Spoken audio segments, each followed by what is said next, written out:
Good morning, and we are in Doctrine and Covenants 28, and we're going to do just two verses, 8 and 9, but they're significant verses. We'll just read those, really.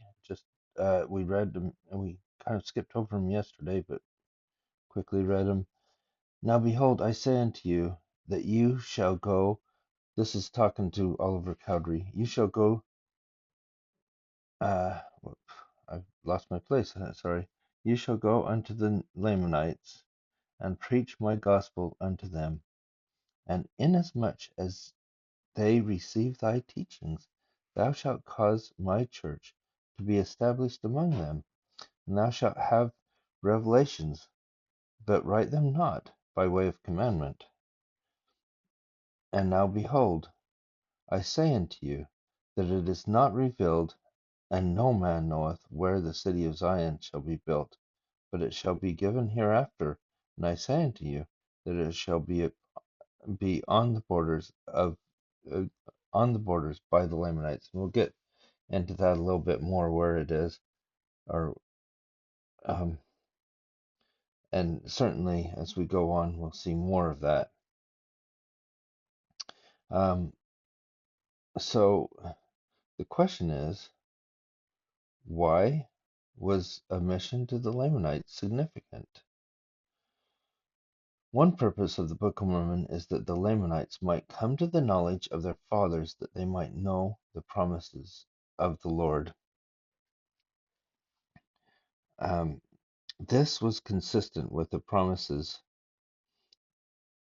the Lord made unto the Book of Mormon prophets. For example, First Nephi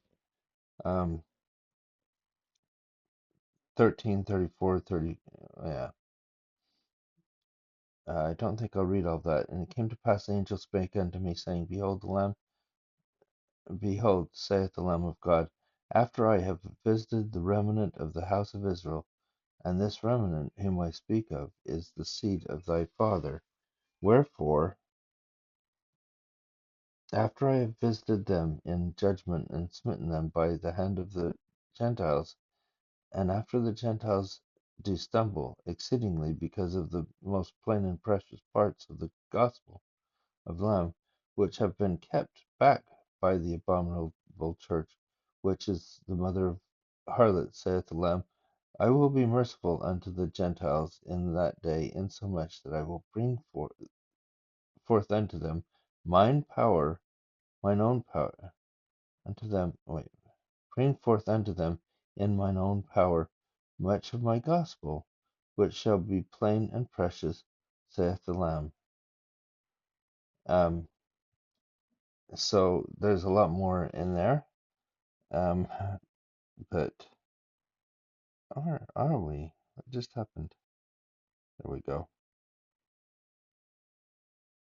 Again, we've got Enos and Helaman.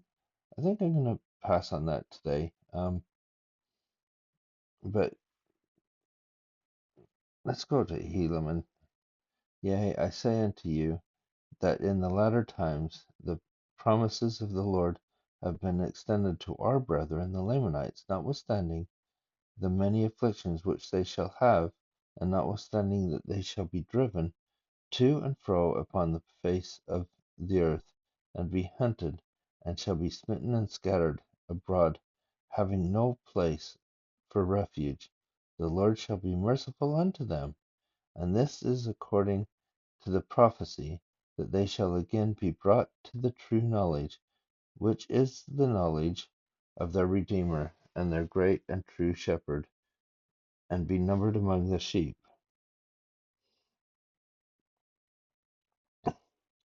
So,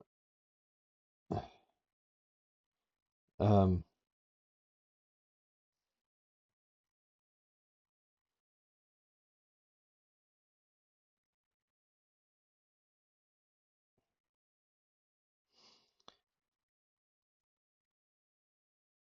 so here we have the early church members considered. Uh, every time I come back to this, I have considered the American Indians to be descendants of the Book of Mormon people. The official position of the church today is that the Lamanites are among the ancestors of the American Indians. This then leaves a bit of that maybe not all are ancestors of the American Indians, that there is other people here besides just the Lamanites and Nephites. Um, but even then, they would be spread among any people that are in there. So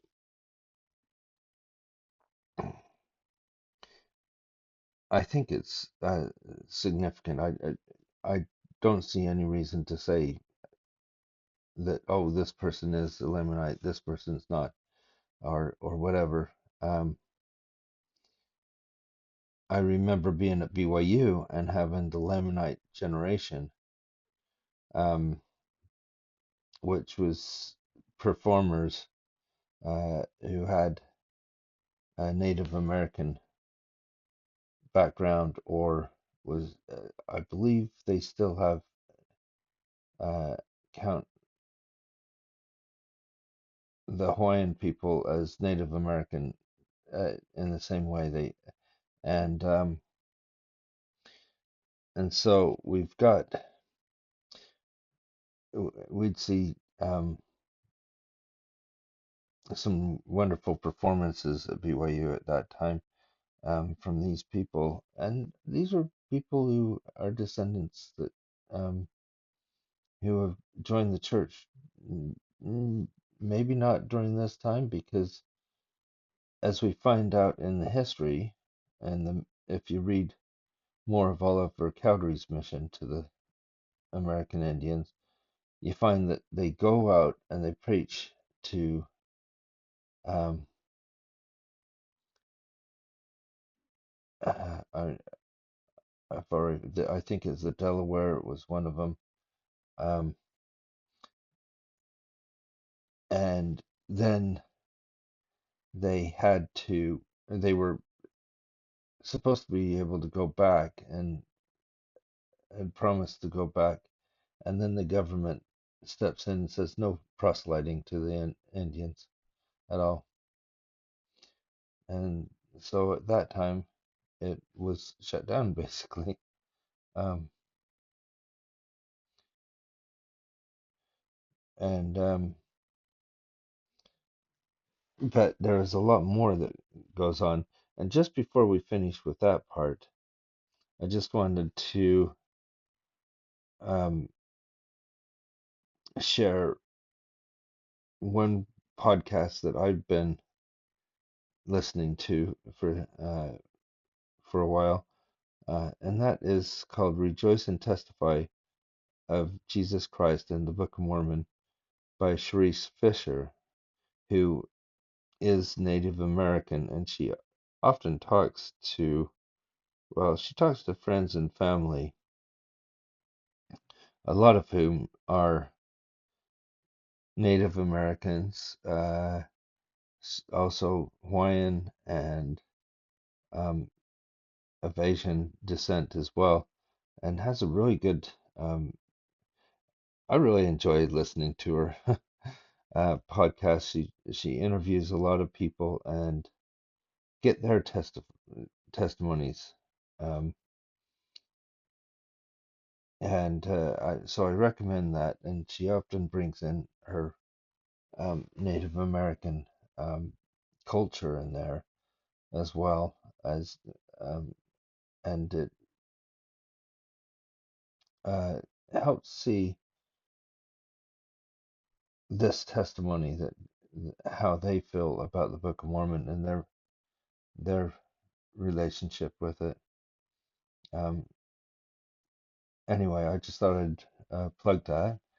Um, Now let's see where they had to go for this mission, and maybe talk about some of the reasons why it was so important. And so I'm just going to go to maps, really, and the Westward Movement map here. But we don't want all of it. What we want is this here. Now, if anybody has traveled the United States, you know this is not a short travel. From Fayette, New York, number one, they traveled to Kirtland, where they stopped for a little while. And remember, this is um, Joseph Smith um, gave this revelation. I think it was September, October time. So if it's um,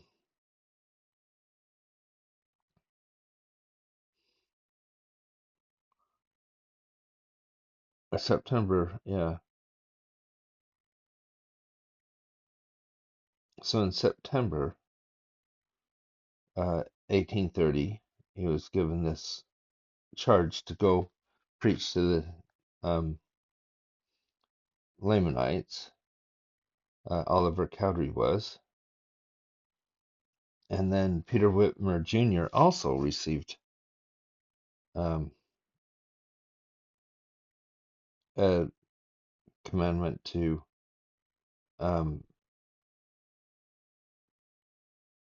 go and preach to the Lamanites with Oliver. And then Parley P. Pratt, which was a new member of the church at the time, and well, I guess everybody was at that time, and Ziba Peterson also went. So here we have those people, and they head down from one to two to Kirtland. Let's see if we've got a key here. Um, at least, oh, I don't know how far it is. I'm not going to say much, but 300, 400 miles of travel. I think they may have traveled, uh, most of it is by foot, but I'm pretty sure this travel was fine.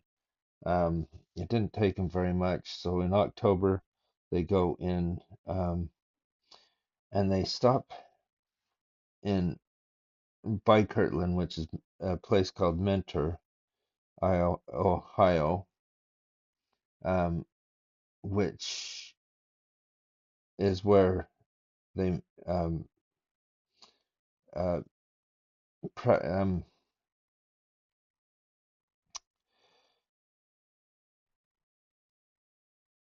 yeah, so Parley P. Pratt was knew um, Sidney Rigdon, and Sidney Rigdon was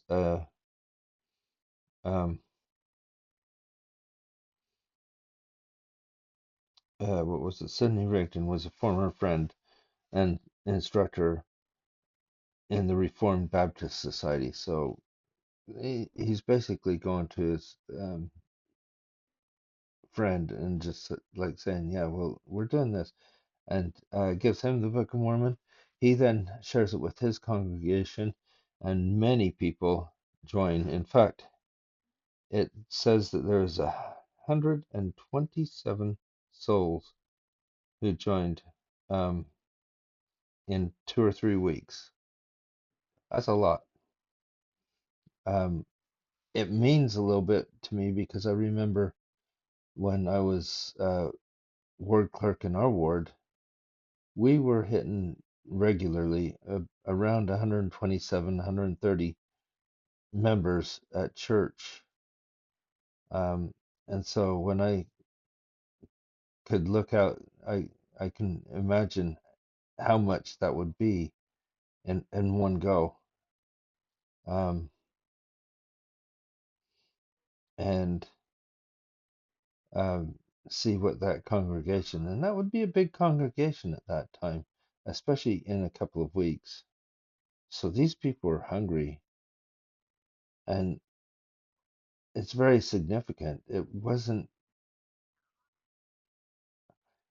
their main goal, but it was something that changed the trajectory of the church, and we'll learn more about that in the next couple of weeks. But then they have to go from number two clear down to Independence, number three. if you can see that. Um, and uh, that is a long trek.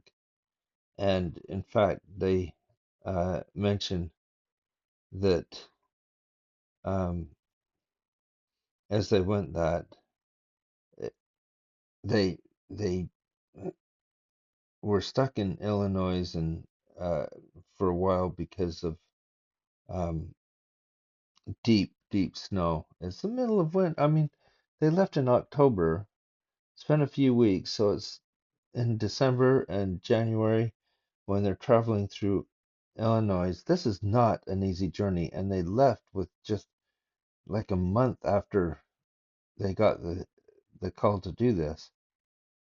This wasn't an easy journey, but they knew that they were on the Lord's errand to do this. So it says they renewed their journey on foot, traveling, as Pratt wrote, for 300 miles through vast prairies and through trackless wilds of snow, no beaten road, houses few and far between, and bleak northwest wind always blowing in our faces with a keenness which would almost take the skin off the face. After much fatigue and some suffering, we arrived in Independence, in the county of Jackson, on the extreme western frontiers of Missouri and of the United States. So at this time, that is why you have a fort there, really. It's because the fort was like on the Leavenworth would have been on the um, border between the what was the United States and what is Indian Territory. We see here in the south part Indian Territory, and you see in the north part Indian Territory. I'm not even sure where um,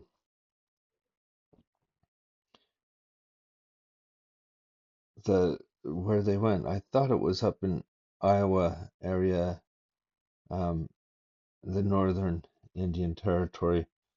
Um,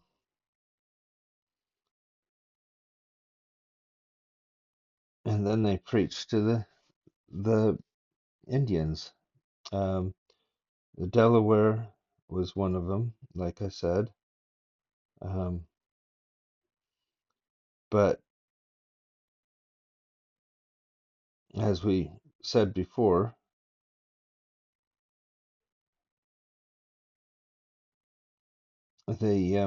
they couldn't proselyte proselytize anymore after that in those areas um, because of uh, government regulation. Anyway, we will find that even though it didn't seem like they converted and baptized a few Indians, but all of a sudden the concentration comes right down here in Kirtland. You'd think that the prophet could have said, "Well, just go to Kirtland and come back. We'll get some converts there." No, he tells them to go all the way to Missouri, and this changes history in itself because Joseph Smith will go down into Missouri as well, and we'll get to that. Um, and the fact that they felt so much like they're sharing with the Indians, um,